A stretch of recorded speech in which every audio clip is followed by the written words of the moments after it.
जय हिंद प्यारे बच्चों, कैसे हैं आप सभी। मैं आपका अपना गुरु अमरीन श्रीवास्तव आप सभी का खान ग्लोबल में स्वागत करता हूं। उम्मीद करता हूं सारे बच्चे मस्त होंगे, बढ़िया जानदार शानदार लाजवाब पढ़ाई चल रही होगी। आज हम लोग ऐसे टॉपिक पे बात करने वाले हैं, क्रांतिकारी युग। क्रांतिकारी युग का मतलब क्या होता है? क्रांतिकारी यानी क्रांति करना। क्रांति किसके माध्यम से? तो कहीं ना कहीं अस्त्र और शस्त्र का प्रयोग करके। तो जी हाँ, उस टॉपिक पे हम लोग बात करने वाले हैं और जो आपके हर एक एग्जाम में आता ही आता है। कोई भी एग्जाम देने चाहिए आप, भारत का कोई भी पेपर दीजिए, क्रांतिकारी युग से सवाल रहना ही रहना है। तो क्रांतिकारी युग में हम लोग क्या पढ़ेंगे, इस पे चलने से पहले एक बड़ी प्यारी सी लाइन जानते हैं जो आपको जरूर जानना चाहिए पॉइंट। और वो पॉइंट क्या कहता है? जैसे सीखने से क्रिएटिविटी बढ़ती है। जब भी हम कोई चीज सीखते हैं, कहते हैं ना सीखने की कोई उम्र नहीं होती है, तो बिल्कुल सही बात है। सीखने से क्रिएटिविटी बढ़ती है। जब भी आप कोई चीज सीखते हो तो उससे क्या होता है? क्रिएटिविटी अपने आप क्या होती है? बढ़ती है। और क्रिएटिविटी जो होती है हमारी सोच को बढ़ाती है। क्या करती है? हमारी थिंकिंग को बढ़ाती है। हमारी थिंकिंग को क्या करती है? इंप्रूव करती है, आगे बढ़ाती है। और थिंकिंग क्या करता है? जो भी सोच होती है हमारी सोच हमारे ज्ञान को बढ़ाती है। क्या करती है? हमें नॉलेज पता कराती है कि भाई आपके अंदर कितना नॉलेज है, कितना नॉलेज नहीं है। सब आपके सोच पे डिपेंड करता है। सोच भी दो तरह के होते हैं, सकारात्मक भी हो सकते हैं, नकारात्मक भी हो सकते हैं, लेकिन हमें सकारात्मक की तरफ ज्यादा जाना चाहिए। और ज्ञान, जब ज्ञान हमें मिलता है सोच से, तो ज्ञान ही हमें क्या करता है? सर्वश्रेष्ठ बनाता है। आप सबको पता है कि अगर आपके अंदर ज्ञान है किसी भी क्षेत्र में तो आप सुप्रीम हो। नो ज्ञान, कहानी खत्म। हर एक क्षेत्र में। ये लाइन किसकी है? Doctor APJ Abdul Kalam. इसका अर्थ फाइनली ये हुआ कि सीखने की कोई टाइम नहीं होती है, हमेशा सीखते रहना चाहिए। सीखते रहने से हमें ज्ञान जरूर मिलेगा और ज्ञान हमें क्या करेगा? सर्वश्रेष्ठ बनाएगा। तो सारे बच्चे हमेशा कुछ ना कुछ सीखते रहो, चाहे वो कोई भी पर्सन हो।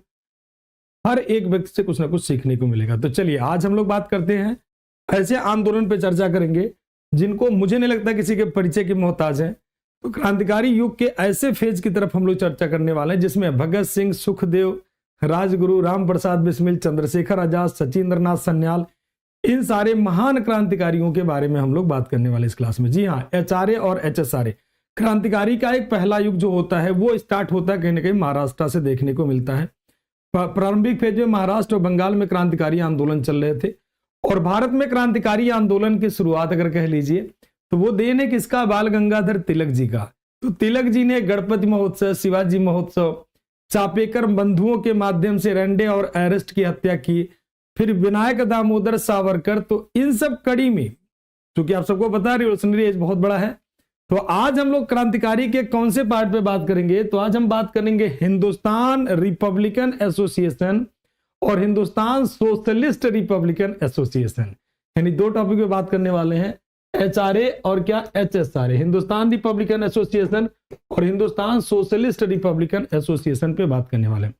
देखो, अब सबसे पहले अगर हम बात कर लेते हैं, इसका बैकग्राउंड की बात करते हैं कि HRA क्यों बनाया गया। सबसे पहला मुद्दा आता है कि इसमें HRA क्यों बनाया गया। सबसे पहला सवाल आता है कि HRA क्यों बनाया गया। हिंदुस्तान रिपब्लिकन एसोसिएशन की स्थापना के पीछे कौन इसके फाउंडर थे, कौन क्या थे, वो सब जानेंगे। तो सबसे पहले छोटी सी आपको हम कहानी सुनाते हैं, क्या थी इनकी स्टोरी। क्रांतिकारी आंदोलन दो तरह से चल रहे थे, एक तो देश में, दूसरा देश के बाहर।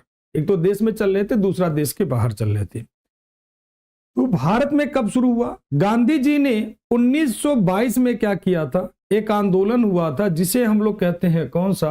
असहयोग आंदोलन, non cooperation movement. Non cooperation movement Chauri Chaura की घटना के कारण से गांधी जी ने वापस ले लिया, बोला यहां पर हिंसा। और उन्होंने कांग्रेस की कार्यकारिणी से प्रॉपर डिस्कशन भी नहीं किया और अकेले डिसाइड कर लिया कि असहयोग आंदोलन क्या हो जा रहा? स्थगित हो जा रहा है। और 12 फरवरी 1922 को फाइनली उन्होंने एंड कर दिया। और जब एंड कर दिया तो दो टीम बन गई। एक टीम ऐसी बनी जो अहिंसा के मार्ग पर चल रही थी, अहिंसा का मतलब स्वराज पार्टी बन गई। दूसरी टीम कहीं ना कहीं एक तरीके से जो खुश थी, खास करके युवा वर्ग, वो चाहता था कि किसी भी तरह से ब्रिटिश सरकार को सशस्त्र के माध्यम से, यानी ऐसे कह लीजिए अस्त्र शस्त्र के माध्यम से देश को आजाद कराएं। और वो टीम किसकी थी? राम प्रसाद बिस्मिल जी की। राम प्रसाद बिस्मिल कुछ ना कुछ कर गुजरने को तैयार थे। तो राम प्रसाद बिस्मिल को, जो इस समय सैन फ्रांसिस्को में थे, लाला हरदयाल, गदर पार्टी वाले थे लाला हरदयाल। लाला हरदयाल के द्वारा एक लेटर लिखा गया और कहा गया कि भाई कुछ करिए, मतलब उन्होंने प्रॉपर सजेशन दिया, सलाह दिया। तो राम प्रसाद बिस्मिल के घर पे रामप्रसाद बिस्मिल, चंद्रशेखर आजाद, सचिंद्र नाथ सन्याल, इन तीनों लोगों की आपस में मीटिंग हुई, खास करके सचिंद्र नाथ सन्याल, चंद्रशेखर आजाद, ये तीनों लोगों की प्रॉपर एक मीटिंग हुई और मीटिंग में डिसाइड हुआ कि हमें क्या करना चाहिए, क्या नहीं करना चाहिए। और फिर जाकर के इन्होंने कानपुर में जाकर के एक पार्टी बनाई, हिंदुस्तान रिपब्लिकन एसोसिएशन। पार्टी बनने से पहले इसका एक कॉन्स्टिट्यूशन इन लोगों ने तैयार कर लिया, जैसा कि इन्होंने बनाया। तो पहले इसके हम फाउंडर की बात कर लेते हैं कि इस पार्टी के फाउंडर कौन थे, फिर आगे हम लोग चर्चा करते हैं कैसे कैसे क्या क्या हुआ।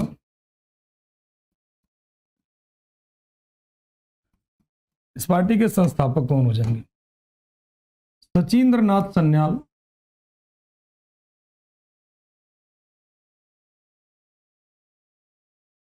सचिंद्र नाथ सन्याल,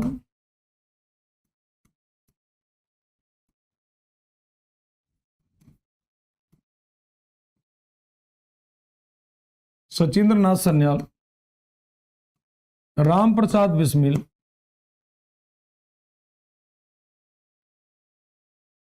राम प्रसाद बिस्मिल,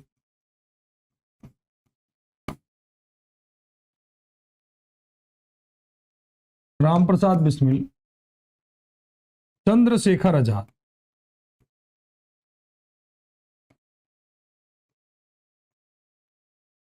कौन हो जाएंगे? चंद्रशेखर आजाद।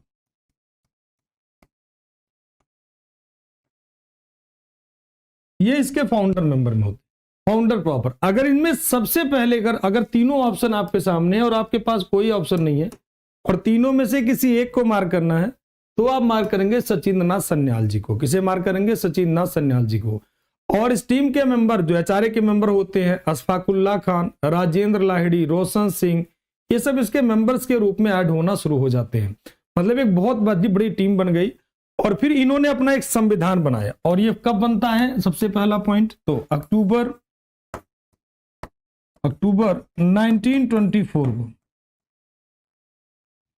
1924 को कहां पर बनाया गया? तो कानपुर में।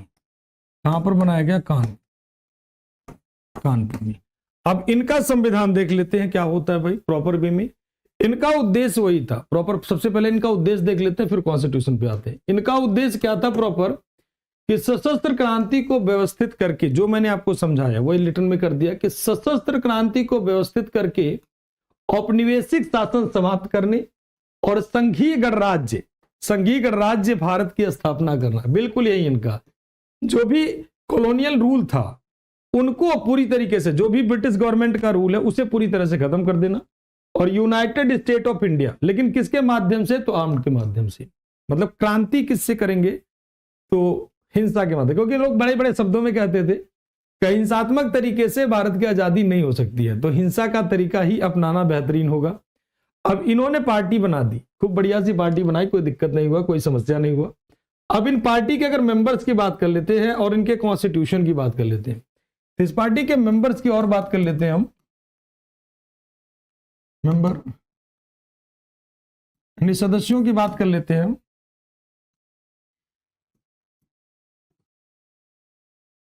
रोशन सिंह, यानी क्या हो जाते हैं? रोशन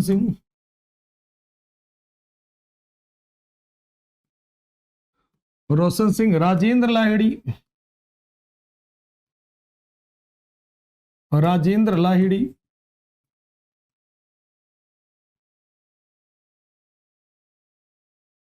राजेंद्र लाहिड़ी,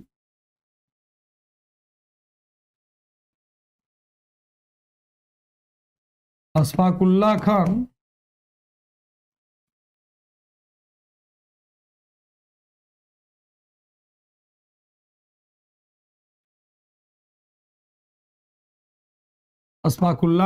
एटसेट्रा कर दीजिए। ये सारे के सारे लोग इसके मेंबर थे।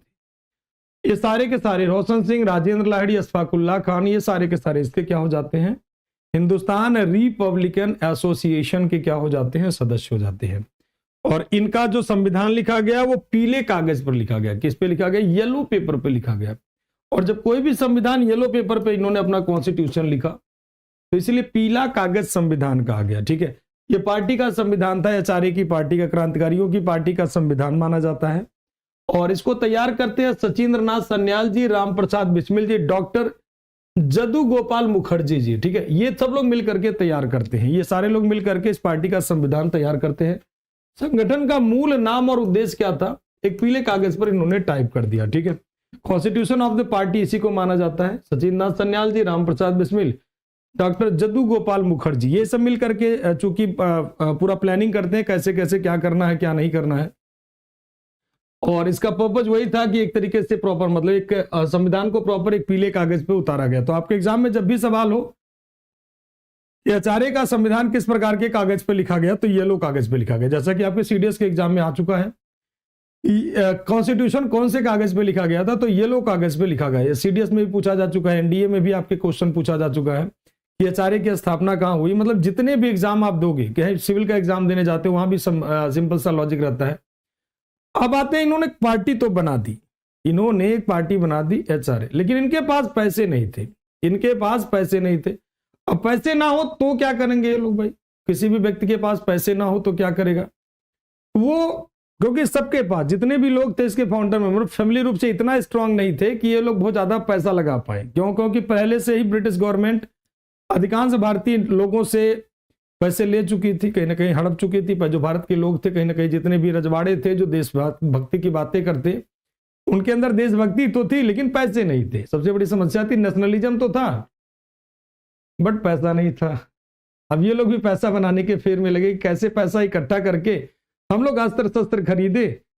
तो फिर इधर उधर से छोटी मोटी चोरियां करना शुरू किए, मतलब दो छोटी सी चोरी के, लेकिन कुछ आते हाथ लगा नहीं। चोरी का मतलब ये वाला चोरी नहीं कि आप किसी इंडियंस को लूटे, ऐसा नहीं था। चोरी किया लेकिन कुछ लगा नहीं। फिर इन्होंने कहा कि नहीं, ऐसे काम नहीं चलेगा। फिर उन्होंने कहा कि सरकारी खजाने को लूटेंगे, क्योंकि छोटे मोटे चोरियां से कुछ होने वाला नहीं है। अगर हमें अस्त्र शस्त्र रखने हैं और ब्रिटिश सरकार को हटाना है तो बड़ी बड़ी चोरियां हमें करनी पड़ेगी। और बड़ी चोरी का मतलब हो गया क्या, एक ऐसा डकैती करो जिससे हमारा सारा खर्चा निकल जाए और बढ़िया सा हम सेना भी आराम से ऑर्गेनाइज कर पाए। तो इन्होंने क्या किया, एक ट्रेन को लूटने का प्लान बनाया, और वही प्लान जो था वो उतारा था काकोरी। इनकी ब्रांचेज की अगर बात करना चाहोगे तो आगरा, इलाहाबाद, बनारस, लखनऊ, सहारनपुर, कानपुर, इन सब जगह इनके ब्रांचेस थे। किसके? एचआरए की शाखाएं फैली हुई थी। मतलब आगरा से इलाहाबाद, बनारस, कानपुर, लखनऊ, सहारनपुर, शाहजहांपुर, सभी जगह इनके ब्रांचेस थे। तो इन्हें कोई भी ऑपरेशन चलाने में कोई दिक्कत होने वाली नहीं थी। तो इनका सबसे पहला टारगेट था काकोरी की ट्रेन रॉबरी करना। काकोरी ट्रेन रॉबरी कैसे करेंगे भाई? सबसे पहला Kakori train robbery, Kakori train डकैती, ये कब होता है? तो 9 अगस्त 1925, 9 अगस्त 1925 को इन्होंने ट्रेन को रोकने के लूटने का पूरा प्लान बनाया। 9 अगस्त 1925 को इन्होंने ट्रेन को लूटने का पूरा प्रोग्राम बनाया। और काकोरी है कहां पर? तो काकोरी है लखनऊ के पास। लखनऊ के पास, लखनऊ का मतलब कहां पर? तो उत्तर प्रदेश, उत्तर प्रदेश के लखनऊ में। और ट्रेन का नंबर क्या था? ट्रेन का नंबर क्या था? तो ट्रेन का नंबर था 8 डाउन ट्रेन। कौन सी ट्रेन थी? तो 8 डाउन ट्रेन, 8 डाउन ट्रेन, ठीक है। अब मन में सवाल आता है कि इसकी रॉबरी किसके द्वारा किया जाएगा? तो रॉबरी किसके द्वारा, तो लूटा किसके द्वारा जाएगा? तो मेंबर ऑफ एचआरए। किसके द्वारा डकैती किया जाएगा? तो एचआरए के मेंबर के द्वारा, बाय एचआरए। एचआरए का मतलब हिंदुस्तान रिपब्लिकन एसोसिएशन। और इस पूरे प्लान का मास्टरमाइंड किसे माना गया? इस पूरे प्लान का मास्टरमाइंड किसे माना गया? तो इस पूरे प्लान का मास्टरमाइंड थे राम प्रसाद बिस्मिल जी। कौन थे? राम प्रसाद बिस्मिल जी इस पूरे प्रोग्राम का मास्टरमाइंड थे, ठीक। राम प्रसाद बिस्मिल जी इस पूरे प्रोग्राम के मास्टरमाइंड माने जाते। और आप सबको पता है राम प्रसाद बिस्मिल, सरफरोशी की तमन्ना अब हमारे दिल में है, देखना है जोर कितना बाजुए कातिल में है। ये लाइन किसकी है? तो राम प्रसाद बिस्मिल की। अब इन्होंने ट्रेन को लूटने का पूरा प्रोग्राम बनाया। अब सवाल आता है कि ट्रेन कहां पर थी, कहां जा रही थी, क्या कर रही थी? तो इन्होंने देखा कि एक ट्रेन है जो सहारनपुर से, लखनऊ से जाती सहारनपुर, और सहारनपुर से खजाना लेकर के आती कहां? लखनऊ। तो इन्होंने जो पूरा प्रोजेक्ट बनाया, तो लखनऊ के पास काकोरी, कई दिनों तक इन्होंने रेकी की। रेकी का मतलब हो गया यहां पर दौरा किया, देखा, जांचा, चेक किया कि लूटने लायक है कि नहीं है। इन्होंने फिर बैंक लूटने का पूरा प्रोग्राम बनाया, खजाना लेकर के आ रही थी। तो इन्होंने क्या किया, जो ट्रेन थी ये आ रही थी कहां से? तो लखनऊ से सहारनपुर। मतलब मान लीजिए क्या हो गया? सहारनपुर। कौन सा हो गया? सहारनपुर। ये हो गया सहारनपुर, और इधर क्या हो गया लखनऊ, इधर क्या हो गया लखनऊ। ठीक, इधर हो गया सहारनपुर और ये हो गया क्या लखनऊ।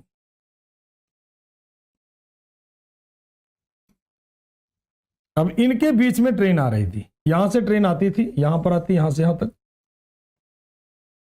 ऐसे ट्रेन यहां से जब जाती, ये हो गया मान लीजिए लखनऊ, तो ट्रेन यहां से जाती, यहां से ट्रेन जाती तो इसे अप कहते, और यही ट्रेन जब रिटर्न होती वापस आती है तो इसे डाउन कहते हैं।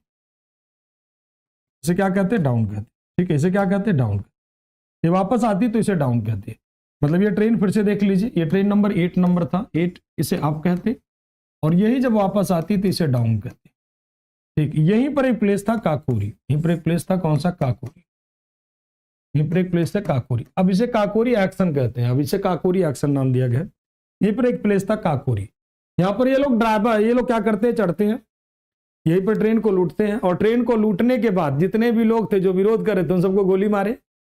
गोली मारने के बाद धीरे से खजाना लेकर के क्या हो गए, 9 + 2 11 हो गए। मतलब पूरा खजाना लेकर के ये सारे क्रांतिकारी वहां से उड़ गए, और जब खजाना लेकर के ये लोग उड़ गए, इनके ऊपर खूब इनाम रखा गया।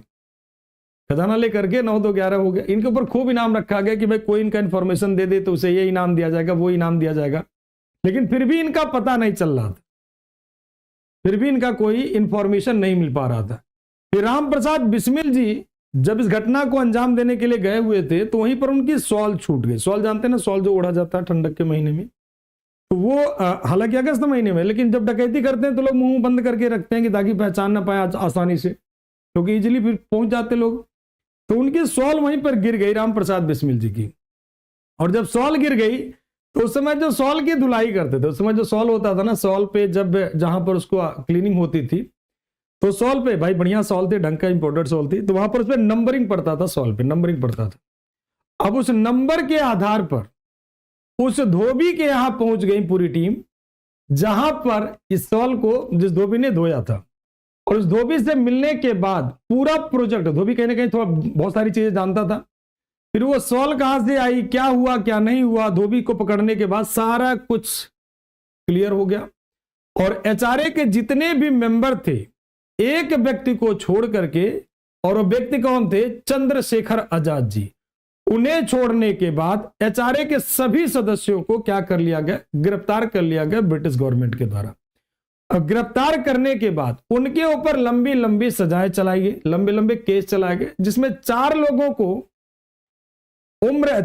को मृत्युदंड की सजा दी गई, बाकी लोगों को किसी को उम्र कैद की सजा दी गई, किसी को 10 साल की जेल दी गई, किसी को 15 साल की जेल दी गई, मतलब सभी को सजाएं मोस्टली दी गई। एक व्यक्ति बचे थे, कौन, चंद्रशेखर आजाद। अब किसे कहां सजा दिया गया, कौन से जेल में दिया गया, वो आपको सारा बातें बताते हैं आपको। ठीक, अब देखिए किसे कहां पर सजा दिया गया। ध्यान रखिएगा, काकोरी ट्रेन डकैती के बाद इसके अधिकांश सदस्य ब्रिटिश सरकार के द्वारा गिरफ्तार कर लिए गए। ठीक, ऐसे कह लेते हैं काकोरी के, ऐसे लिख लेते हैं चाहते हैं यहां पर, खजाना लूटने के बाद क्रांतिकारी फरार हो गए। ठीक, फरार हो गए। लो, हालांकि इसकी आप लोग इतना तो सारे लोग जानते हैं, कोई दिक्कत नहीं है, फरार हो गए। बाद में ब्रिटिश सरकार ने गिरफ्तार कर लिया, ब्रिटिश सरकार ने गिरफ्तार कर लिया। बाद में ब्रिटिश सरकार ने अधिकांशतः लोगों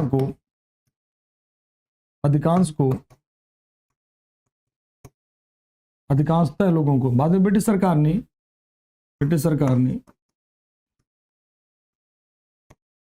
अधिकांश लोगों को गिरफ्तार कर लिया, अरेस्टेड बाय ब्रिटिश गवर्नमेंट। ठीक है, जितने भी रिवोल्यूशनरीज थे वो सब फरार हो गए।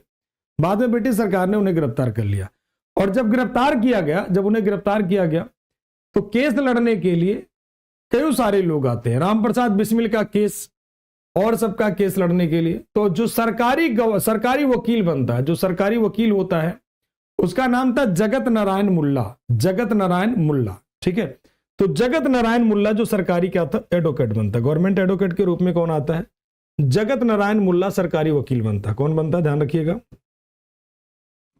सरकारी वकील, सरकारी वकील जो उनकी तरफ से था, गवर्नमेंट एडवोकेट कौन होता है, जगत नारायण मुल्ला। सरकारी वकील के रूप में कौन था, जगत नारायण मुल्ला।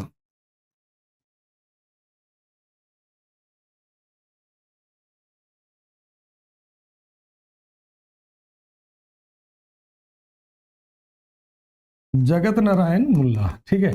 और राम प्रसाद बिस्मिल इतना बढ़िया इंग्लिश बोलते थे, ऐसे कहा जाता है कि उनके आगे जगत नारायण मुल्ला की आवाज ही नहीं निकल रही थी, ऐसे कह लीजिए। बड़े खतरनाक धारा प्रवाह इंग्लिश बोलते थे। कौन, राम प्रसाद बिस्मिल जी, जगत नारायण मुल्ला। लेकिन सरकार ने इनके ऊपर जो केस लगाया काकोरी ट्रेन डकैती वाला, कि उसमें उन्होंने जो यात्रियों की हत्या की है, यात्रियों को नुकसान पहुंचाया है और अंग्रेजों की हत्या की है, उसके आधार पर 4 लोगों को फांसी दे दी गई। किसको किसको फांसी दिया गया, तो जो फांसी थे, यहां पर चारों हस्तियां आपको दिख रही हैं। ये आपके राम प्रसाद बिस्मिल जी हैं, राम प्रसाद बिस्मिल, राजेंद्र लाहिड़ी, अभी सबके नाम लिख दे रहे हैं, फिर आपको आइडेंटिफाई करा दे रहे हैं। तो फांसी पाने वाले व्यक्ति कौन थे, राम प्रसाद बिस्मिल, राम प्रसाद बिस्मिल। राम प्रसाद बिस्मिल से कहा गया कि आप दूध ले लीजिए जेल में, तो राम प्रसाद बिस्मिल ने कहा नहीं, मैं ये दूध नहीं लूंगा, मैं अब अपनी धरती माँ का दूध लूंगा, मैं अपनी माँ का दूध पीऊंगा। मतलब उन्होंने मना कर दिया। और इवन कहा जाता है माफी मांगने से भी क्रांतिकारियों ने मना कर दिया कि हमें कोई माफी वाफी नहीं चाहिए। राम प्रसाद बिस्मिल, राजेंद्र लाहिड़ी, और इधर लिखते हैं ताकि आप दोनों लैंग्वेज में लिख लें। राम प्रसाद बिस्मिल, राजेंद्र लाहिड़ी, रोशन सिंह, अशफाकुल्ला खान,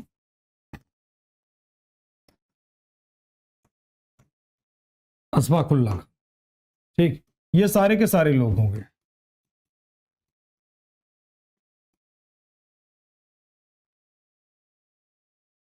राम प्रसाद बिस्मिल, राजेंद्र लाहिड़ी, रोशन सिंह, अशफाकुल्ला खान।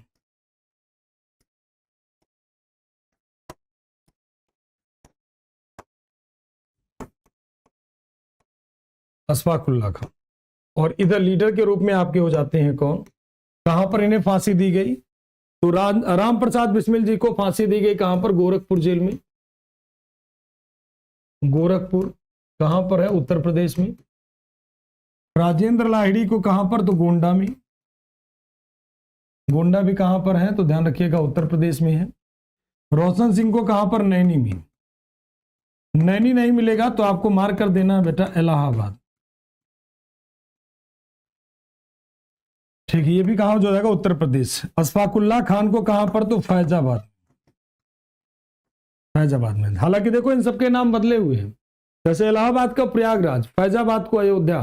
तो आपको उसके चक्कर में नहीं पड़ना, जो कि फांसी का पुराना नाम है, जो रिकॉर्डेड डेटा उसके हिसाब से हम लोग उठाते हैं। तो फैजाबाद कहां पर, उत्तर प्रदेश में। पहला रिकॉर्डेड मुस्लिम जो फांसी पाते हैं वो पर्सन कौन थे, अशफाकुल्ला खान। मतलब पहले क्रांतिकारी जो रिकॉर्डेड रूप से, पहले मुस्लिम जो रिकॉर्डेड रूप से फांसी पाते हैं अंग्रेजों द्वारा, वो थे अशफाकुल्ला खान। ठीक, ये हो जाते हैं कौन, पहले फर्स्ट रिकॉर्डेड मुस्लिम, पहले रिकॉर्डेड मुस्लिम, रिकॉर्डेड फांसी पाने वाले मुस्लिम, फांसी पाने वाले क्रांतिकारी। ठीक, वो आपके माने जाते हैं कौन, अशफाकुल्ला खान जी। पहले रिकॉर्डेड जो फांसी पाए जाते हैं ब्रिटिशर्स के द्वारा, पहले रिवोल्यूशनरी जो फांसी पाते हैं वो कौन हो जाते हैं, आपके अशफाकुल्ला खान। अब इन लोगों को फांसी दी गई और एचआरए पर पूरी तरह से ब्रिटिश गवर्नमेंट ने क्या कर दिया, बैन कर दिया।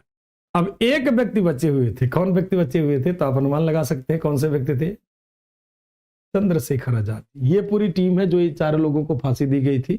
ठीक, तो राम प्रसाद बिस्मिल, राजेंद्र लाहिड़ी, रोशन सिंह, अशफाकुल्ला खान जी, इन सबको फांसी दी गई। और जब फांसी दी गई, चंद्रशेखर आजाद जी बच्चे हैं तो कुछ ना कुछ तो करेंगे ही करेंगे। तो यस, अब इन्हें नई टीम मिल गई। नई टीम का मतलब नौजवान सभा के फाउंडर भगत सिंह, सुखदेव, हालांकि वो लोग उससे भी जुड़े हुए थे, लेकिन भगत सिंह, सुखदेव, राजेंद्र लाहिड़ी, रोशन सिंह। और इन्हें फांसी कब दी गई इन लोगों को? तो दिसंबर में दी, मतलब इन्हें 1927 में इन लोगों को फांसी दी गई।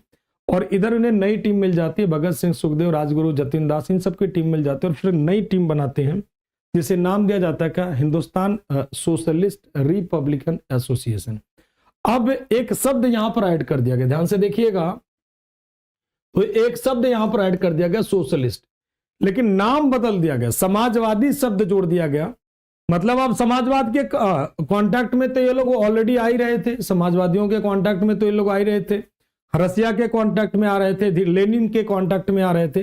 तो इन्होंने मतलब लेनिन के विचारों से प्रभावित थे पूरी तरह से। तो एक शब्द है socialist, Hindustan socialist Republican association. इन्होंने नाम तो बदल दिया लेकिन उद्देश्य नहीं बदले। ऐसे कह लीजिए, इन्होंने नाम तो बदल दिया लेकिन एजेंडा इनका अभी भी वही रहा।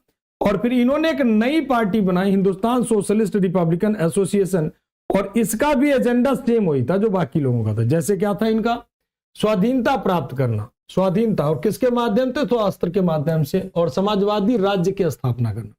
ये चाहते थे कि सोशल स्टेट बने, सोशल स्टेट बने, और क्रांति के माध्यम से देश को आजाद कराना। और ये कब बनाया गया? तो ध्यान रखिएगा, ये बनाया गया कब? 1928 में। कहां पर? तो फिरोज शाह कोटला। कहां पर? तो Firoz Shah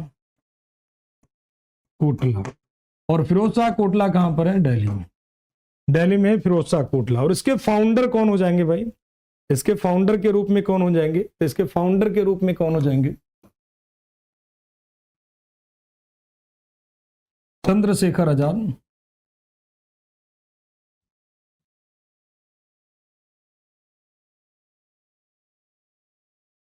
Chandrashekhar Azad, Bhagat Singh, Batukeshwar Dutt,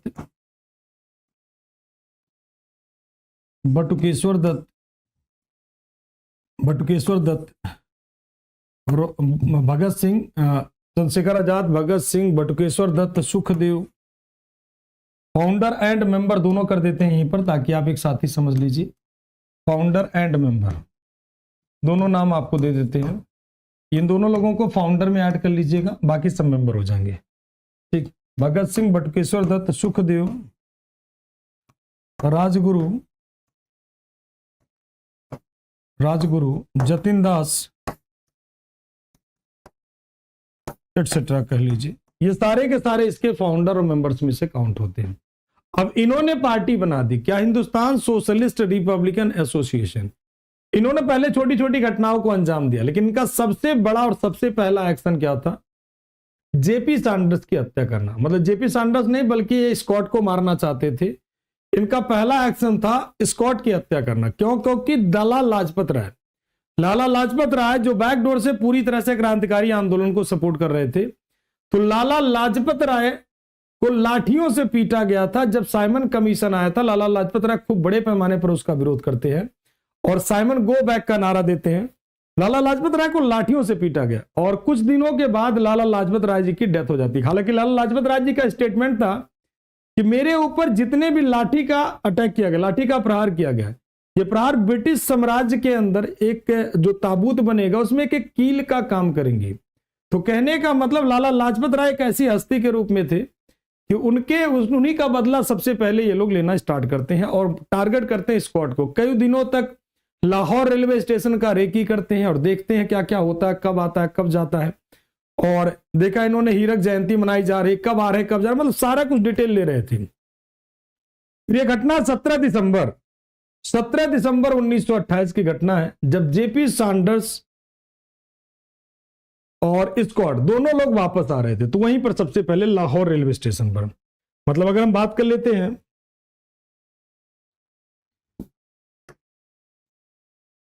JP Saunders was killed by Bhagat Singh Sukhdev, Bhagat Singh Sukhdev and Rajguru, कहां पर? तो लाहौर रेलवे स्टेशन पर, at Lahore railway station, Lahore railway station. और कब? तो 17 दिसंबर 17 दिसंबर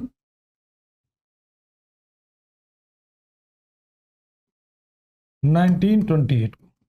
ठीक, तो जेपी सैंडर्स की हत्या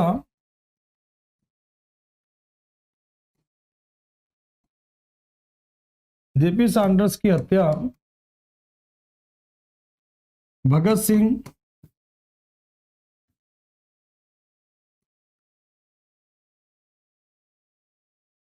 भगत सिंह सुखदेव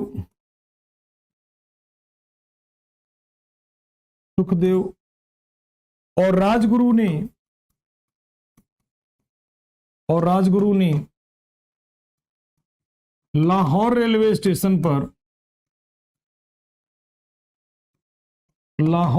स्टेशन पर 17 दिसंबर 1928 को कर दिया। 1928 को कर दिया। ठीक, अब इनका टारगेट कौन था? लेकिन ध्यान रखिएगा, इनका टारगेट कौन था? मेन रूप से इनका टारगेट कौन था? इनका टारगेट था स्कॉट। इनका टारगेट था, किसको मारना चाहते थे भाई ये लोग? तो इनका टारगेट था स्कॉट, इसे मारना चाहते थे, स्कॉट को मारना चाहते।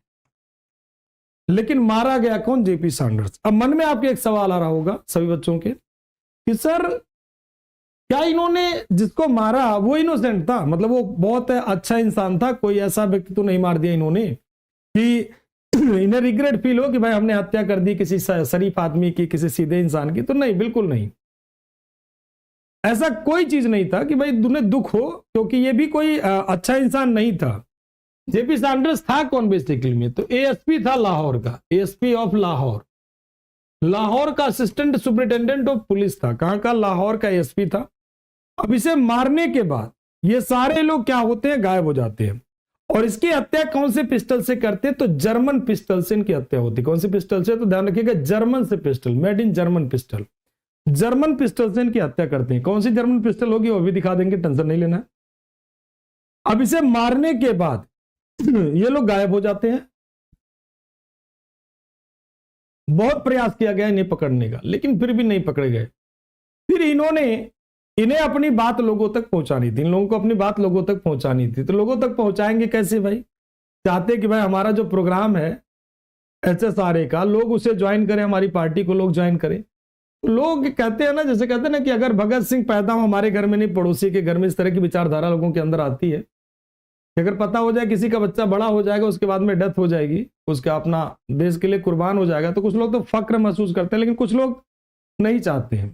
हालांकि हम जैसे लोग तो जीवन भर चाहेंगे कि भगत सिंह जैसे हम लोग सभी के घर पैदा हों, क्योंकि वो ऐसे व्यक्ति हैं जो सभी के, हर एक भारतवासी के दिलों में वास करते हैं। भगत सिंह हो गए, सुखदेव जी हो गए, राजगुरु हो गए, चंद्रशेखर आजाद जी हो गए, सुभाष बाबू हो गए, ये सभी को दिलों में वास करते हैं। तो अगर हम बात करते हैं, ये लोग गायब हो गए, तो ये लोग अपनी बात लोगों तक पहुंचाना चाहते थे। और बात पहुंचाने का एक तरीका था कि केंद्रीय विधानसभा में ये लोग बम फेंके। ये थे भगत सिंह, सुखदेव, राजगुरु, जो उस समय जो है बम फेंकते केंद्रीय विधानसभा में। अरे मतलब ये जेपी सैंडर्स का मर्डर करते हैं। ठीक, अब बात कर लेते हैं सेंट्रल लेजिस्लेटिव असेंबली, मतलब केंद्रीय विधानसभा में।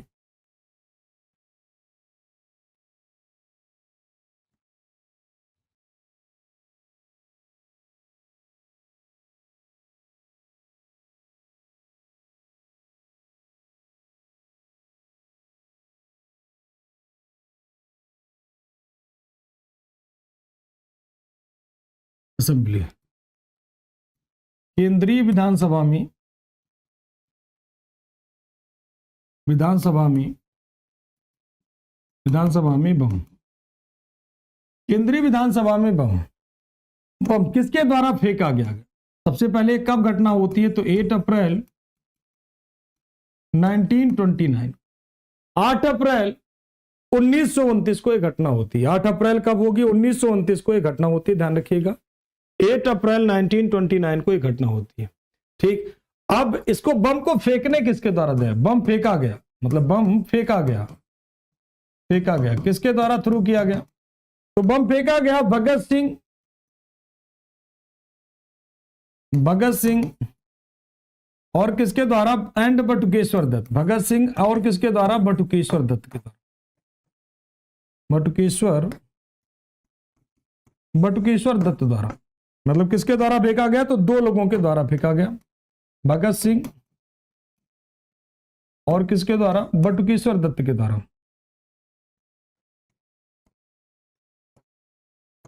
बटुकेश्वर दत्त के द्वारा। अब ये लोग चाहते तो ये लोग बम फेंक करके भाग सकते थे, और बम फेंकने का सबसे बड़ा एजेंडा क्या था? पूरा बात सुनिए, बम फेंकने की पूरी कहानी। और 8 अप्रैल 1929 को कहां पर? तो दिल्ली में। कहां पर? दिल्ली में। ये भी ध्यान लिखिए, कहां पर? दिल्ली में। केंद्रीय विधानसभा, ऐसे मान लीजिए सेंट्रल लेजिस्लेटिव असेंबली है ऐसे, ठीक।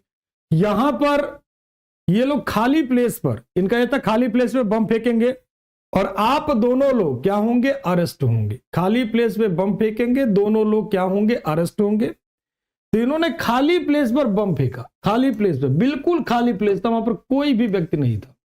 चाहते तो किसी के ऊपर फेंक देते।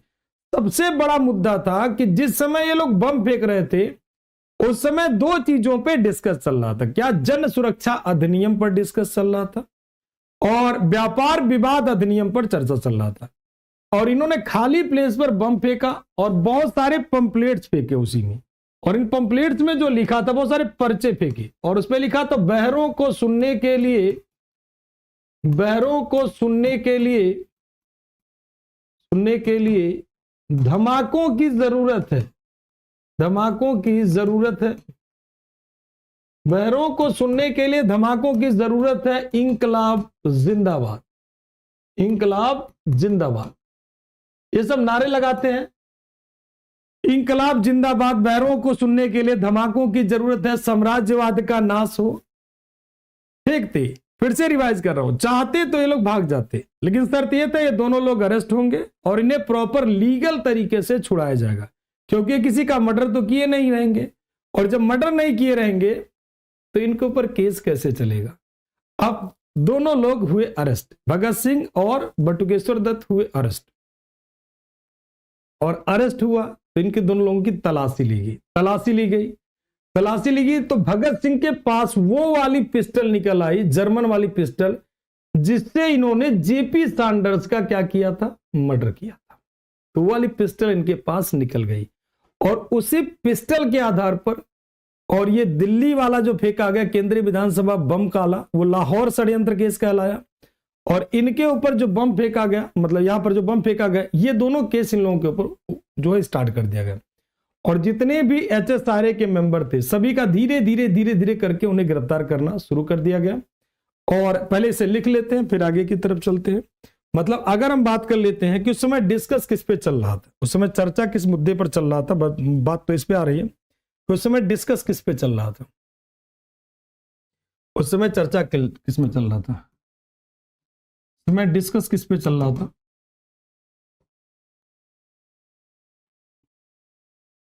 Public safety bill. और दूसरा किस पे चल रहा था? Trade dispute bill.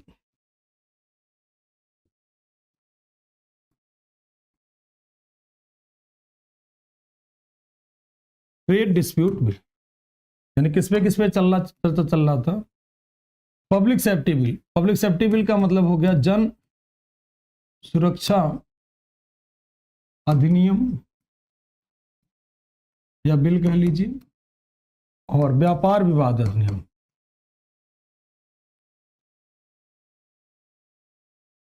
अधिनियम, अधिनियम या एक्ट या बिल कह लीजिए, दोनों का अर्थक यहां पर यही होगा। और दोनों लोग अरेस्ट हुए, Bhagat Singh and Batukeshwar Dutt, Bhagat Singh and Batukeshwar Dutt were arrested.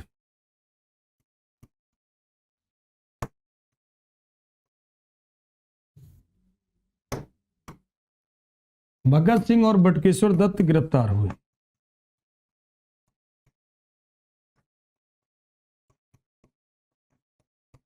Bhagat Singh और बटुकेश्वर दत्त गिरफ्तार हुए। भगत सिंह और बटुकेश्वर दत्त दोनों लोग क्या हुए, गिरफ्तार हुए। ठीक, और इनकी तलाशी ली गई। तलाशी के बाद जर्मन वाली पिस्टल निकल आई।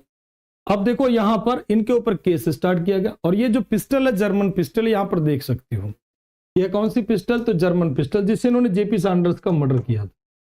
कौन सी पिस्टल है बेटा, तो ये German pistol, made in German की बनी हुई है, इसी से जर्मन की बनी हुई है, यानी जर्मनी की बनी हुई है, यानी कौन सा, तो जर्मन पिस्टल।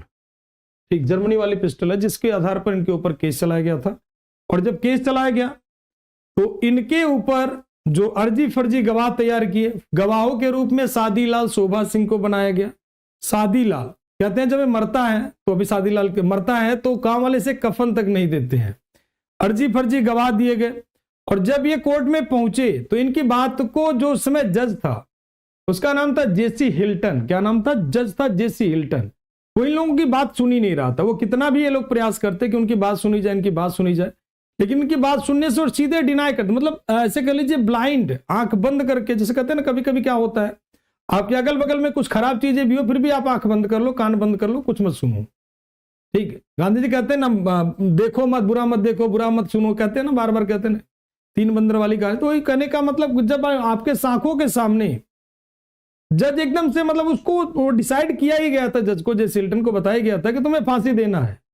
अब इसमें कितना टाइम लोगे वो तुम्हारे ऊपर मैटर करता है। तब इनके ऊपर सारे स्टेप बाय स्टेप सारे केस स्टार्ट किए गए। अभी भी चंद्रशेखर आजाद बचे हुए थे। फिर इनको फाइनली जाकर के फांसी की सजा तय की गई कि 24 मार्च 1931 को इन्हें फांसी दी जाएगी, जो डेट डिसाइड हुआ। लेकिन दिया कब गया, तो उस पर बात हम लोग करते हैं अभी। तो इनको फांसी की सजा जो होती है, तय किया गया कि कब इन्हें फांसी की सजा दिया जाएगा, तो उस पर बात हम लोग करते हैं फटाफट तेजी से। इन्हें फांसी की सजा कब तय की गई।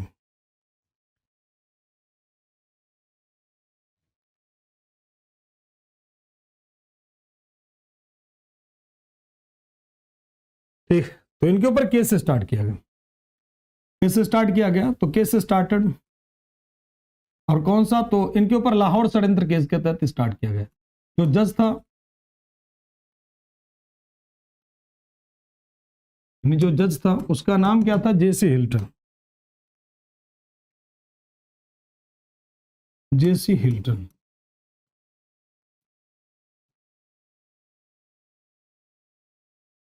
जेसी हिल्टन का जज था, और इसमें से 3 लोगों को फांसी की सजा। ठीक, भगत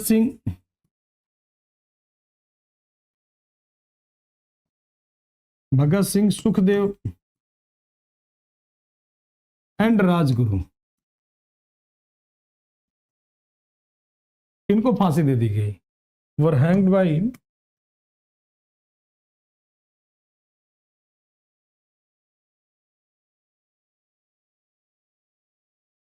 ब्रिटिश गवर्नमेंट। और कब इन्हें हैंग किया गया, तो 29 मार्च, अरे इनको हैंग कर दिया गया कब, 23 मार्च 1931 को। ठीक, 23 मार्च 1931 को भगत सिंह, सुखदेव और राजगुरु को 23 मार्च 1931 को ब्रिटिश सरकार द्वारा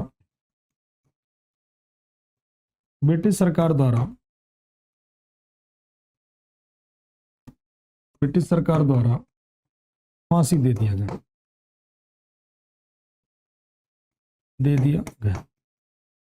कब, एक दिन पहले। अब मन में एक सवाल आता है कि सर इतनी जल्दी फांसी ने क्यों दे दिया गया। 23 मार्च 1931 को फांसी दे दी गई, जबकि फांसी की तय तारीख क्या थी, ध्यान रखिएगा, फांसी की तय तारीख तय तारीख क्या थी? 24 मार्च 1931, 24 मार्च 1931। लेकिन एक दिन पहले ही फांसी दे दी गई, एक दिन पहले। क्यों फांसी दे दी गई? कहां पर फांसी दी गई? तो फांसी इन्हें जो दिया गया कहां पर? तो लाहौर जेल में। कौन से जेल में फांसी दी गई? तो लाहौर जेल में इन्हें फांसी दी गई। कौन से जेल में? लाहौर जेल में। और इन्हें फांसी देने के बाद, ध्यान सुनना, इन्हें कौन से जेल में दी गई? लाहौर जेल में फांसी दी गई। ठीक, मतलब इनके बचने की संभावना लगभग नहीं के बराबर थी। लाहौर जेल। कौन से जेल में? तो लाहौर जेल। ठीक, लाहौर जेल में इन्हें फांसी दी गई। अब इनके पास फांसी एक दिन पहले क्यों दिया गया? सबसे बड़ी बात यह थी क्योंकि इतनी बड़ी क्राउड वहां पर इकट्ठा हो जाती। कहा जाता है कि 22 मार्च 21 मार्च से ही भीड़ इकट्ठा होना शुरू हो जाती है लाहौर जेल में भगत सिंह सुखदेव को जब फांसी देने की। धीरे धीरे लाहौर जेल के आसपास लोग आने लगते हैं और 22 मार्च तक आते आते भीड़ और बढ़ जाती है। 23 मार्च तक भीड़ इतनी हो जाती है कि पुलिस को कंट्रोल कर पाना बड़ा मुश्किल हो गया था फ्रंट साइड में, आगे के जेल के आगे की तरफ। और उन्हें लग गया कि अभी तो 23 मार्च है, कल इन्हें फांसी दी जाएगी क्रांतिकारियों को, तब क्या होगा? तब क्या होगा? कहीं ऐसा ना हो कि सारी भीड़ इकट्ठा हो जाए और जेल तोड़ दे।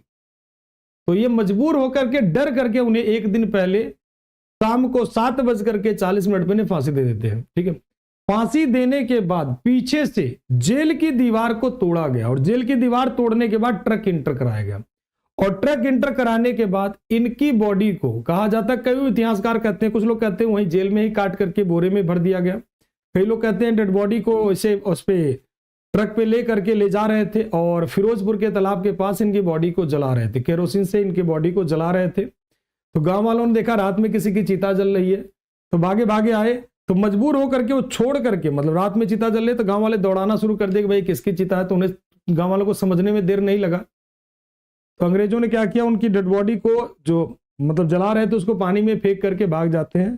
फिर उनको जो है जब लोग पहुंचे तो उनकी डेड बॉडी को बड़ी मुश्किल से आइडेंटिफाई किया गया और फिर उन्हें प्रॉपर सिस्टमेटिक वे से, जो हम लोग का जो एक रिचुअल्स होता है, एक मतलब सिस्टम होता है, उस सिस्टम के तहत फिर उन्हें अंतिम संस्कार किया गया। चिंता ना करो, इसका भी बदला लिया जाएगा, कुछ छोड़ा नहीं जाएगा। अब अगर हम बात कर ले चंद्रशेखर आजाद जी का क्या हुआ, तो 27 फरवरी 1931 को चंद्रशेखर आजाद ने स्वयं को गोली मार ली थी, इसीलिए बचने की। अब एक सवाल आता है कि क्या गांधी जी भगत सिंह को बचा सकते थे? सवाल मन में आना ही चाहिए कि गांधी जी भगत सिंह को बचा सकते थे कि नहीं बचा सकते थे। सबसे पहला मुद्दा इस बात का आता है। और चंद्रशेखर आजाद जी कहां थे? तो 27 फरवरी 1931 को 1931 को Allahabad, Alfred park Allahabad, Alfred park Allahabad, Allahabad में चंद्रशेखर आजाद जी ने चंद्रशेखर आजाद जी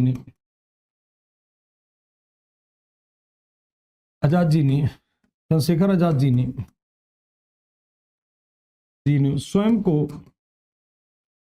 गोली मार लिया, क्योंकि वो अंग्रेजों के हाथ नहीं मरना चाहते थे, तो उनके बचने की संभावना नहीं थी। उनके बचने की संभावना यहां पर, चंद्रशेखर आजाद अगर होते तो कुछ ना कुछ तो होता ही होता। तो चंद्रशेखर आजाद जी 27 फरवरी 1931 को स्वयं को गोली मार लेते हैं अल्फ्रेड पार्क में, क्योंकि वो अंग्रेजों के हाथों नहीं मरना चाहते थे। वो कहते थे भाई कहीं ना कहीं अपना देश, अपनी भूमि, अपना जमीन, सब कुछ, तो वो स्वयं को गोली मार लेते हैं। और चंद्रशेखर आजाद जी की कहानी यहीं पर क्या हो जाती है, खत्म हो जाती है। बाकी बटुकेश्वर दत्त और क्रांतिकारी बाद में छूट जाते हैं। और जतिन दास, अब सबसे पहला गांधी इरविन एक पैक्ट होता है, जब हम लोग पढ़ते हैं सिविल डिसोबीडियंस मूवमेंट, वहां पर एक समझौता हुआ था जब सविनय अवज्ञा आंदोलन बड़े पैमाने पर फैल रहा था। तो 5 मार्च 1931 को गांधी इरविन समझौता हुआ था। गांधी इरविन समझौते में गांधी जी ने इस बात की कोई चर्चा नहीं की थी कि भगत सिंह को छोड़ा जाए ना छोड़ा जाए। उस समझौते में एक बात थी कि जितने भी राजनीतिक बंदी हैं जिनके ऊपर किसी भी तरह के हिंसा का आरोप नहीं है, उन्हें हम छोड़ देंगे, ये बातें हुई थी। और ब्रिटिश गवर्नमेंट ने उस बात का पालन किया था। लेकिन वहां पर अब ये लोग भगत सिंह, सुखदेव, राजगुरु, जतिन दास, ये सब लोग इस बात का डिमांड कर रहे थे कि उन्हें राजनीतिक बंदी मान लिया जाए, पॉलिटिकल प्रिजनर मान लिया जाए। लेकिन इनको किसी भी तरह से पॉलिटिकल प्रिजनर नहीं माना गया। और तो और इन्हें फांसी देने के लिए अर्जी फर्जी गवाह तैयार किए गए। गवाह के रूप में सादी लाल शोभा सिंह, वो सरकारी गवाह बनते हैं। बाद में सादी लाल की जब मृत्यु होती है, डेथ होती है, तो गांव वाले उसे कफन तक नहीं देते हैं, उसके लिए दिल्ली से कफन जाता है। और शोभा सिंह जो गवाह बनता है, वो आज के समय में आप दिल्ली में कभी भी आओगे तो 12 खंबा में देखोगे, खूब बढ़िया सा स्कूल उसके नाम पर, उसे खूब सारा धन मिलता है, अच्छा खासा पैसा भी मिलता है, और धीरे धीरे करके वो अपनी एक वैल्यू क्रिएट कर लेता है। लेकिन आज भी देखोगे कई सारे जगह अगर वो जब जाते थे तो उन्हें कई जगह अपमान का भी सामना सहना पड़ता था, क्योंकि कहीं ना कहीं भगत सिंह, सुखदेव, राजगुरु जितने कम उम्र में राष्ट्रवाद उनके अंदर डेवलप हुआ, वो अपने आप में बिल्कुल काबिले तारीफ है। तो ऐसे क्रांतिकारियों को, ठीक है, उनके जो है डेथ का जो न्यूज था पूरे मीडिया में छाया रहा, भगत सिंह, सुखदेव, राजगुरु को, मतलब गांधी जी कोई बात नहीं करते, ये बात क्लियर शब्द है। और गांधी जी ट्राई भी करते हैं तो कहा जाता है जब वो लेटर लिखते हैं तो लेटर बहुत देर में पहुंचा था, तब तक उन्हें फांसी दी जा चुकी थी, और उनके लेटर का महत्व भी नहीं था क्योंकि ना ही वायसराय थे, एक नॉर्मल, हालांकि उस समय अगर गांधी ट्राई करते तो कुछ ना कुछ परिणाम जरूर आता। ठीक, इसमें हम लोग फिर कभी बात कर लेंगे। तो ऐसे क्रांतिकारी जिन्होंने देश के लिए अपनी कहीं ना कहीं कुर्बानी दी, देश के लिए इतनी कम उम्र में अपने आप को देश के लिए समर्पित किया, ये अपने आप में बिल्कुल काबिले तारीफ है। और ऐसे व्यक्तियों को आपके एग्जाम में तो पूछा जाता ही जाता है, कोई भी एग्जाम दीजिए, भारत का कोई भी एग्जाम दीजिए, सीधे क्वेश्चन होता है HRA कौन है, HSRA कौन है, काकोरी ट्रेन रॉबरी कौन है, ये सारे सीधे सीधे सवाल आता है, आप उठा करके देख लीजिएगा, कोई भी क्वेश्चन उठा लीजिए, सॉल्व करिए, हर एग्जाम में सवाल लगभग मोस्टली रहता है। साथ में आपको जानना भी बेहद जरूरी है कि ऐसे क्रांतिकारियों के बारे में। तो उम्मीद करता हूँ इस सेशन को से सभी को काफ़ी लाभ हुआ होगा। तो ऐसे बहुत सारे सेशन को और बहुत सारी चीज़ें देखने के लिए खान ग्लोबल स्टडी को जरूर सर्च करें और अच्छे से देखें। ये वीडियोज़ आप लोगों के काफ़ी फायदेमंद रहेगी, और आप हमारे किसी भी कोर्सेज से जुड़ सकते हैं, जिस कोर्स से आप जुड़ना कंफर्टेबल फील करें। आप जिस एग्जाम की भी तैयारी करते हैं उस एग्जाम के कोर्स को आप ज्वाइन करिए और अपने भविष्य को, अपने फ्यूचर को उज्जवल बनाएं। तो आज का सेशन हम यहीं पे रखते हैं। जय हिंद, जय भारत, वंदे मातरम। Thank you to all.